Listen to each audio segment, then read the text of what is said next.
Hi, I'm Yara, welcome to this video, and today I will give you 3 essential tips on how to never kill your succulents ever again. The first tip is don't overwater. You should always choose a pot with drainage holes. When you're in the shop, you have a wide variety of pots you can choose from.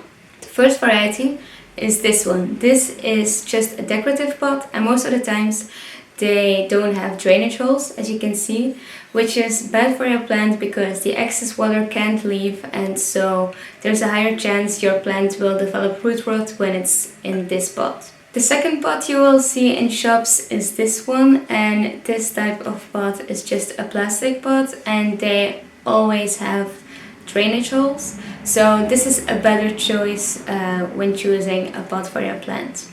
But succulents are a little different to other houseplants.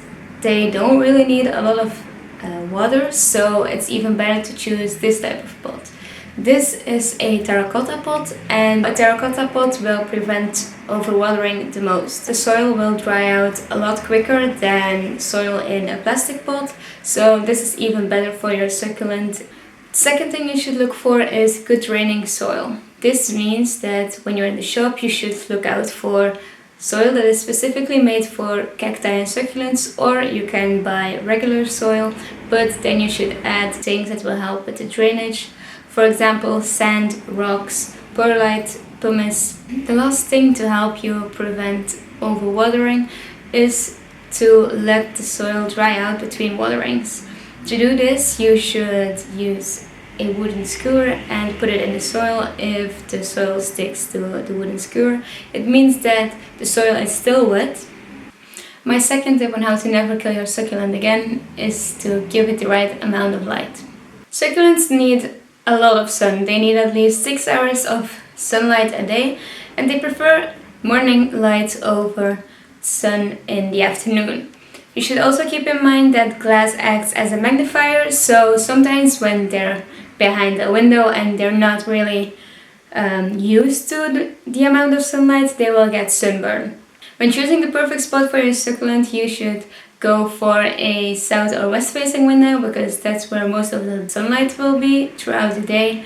And you should also make sure that there aren't really big trees or buildings blocking the light.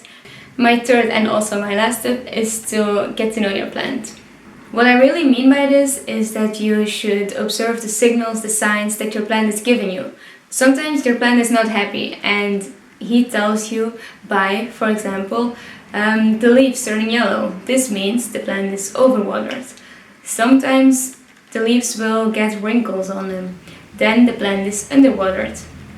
Sometimes the leaves will drop, like all of them will drop at the same time. This means the plant is probably also overwatered. Sometimes there's root rot. Root rot is also caused by overwatering. So you see, by observing the signs, you can really help your plant and let it live a lot longer. From time to time you should also inspect your plants, because sometimes there are some blemishes or damage on the leaves, and this could be because of some pests.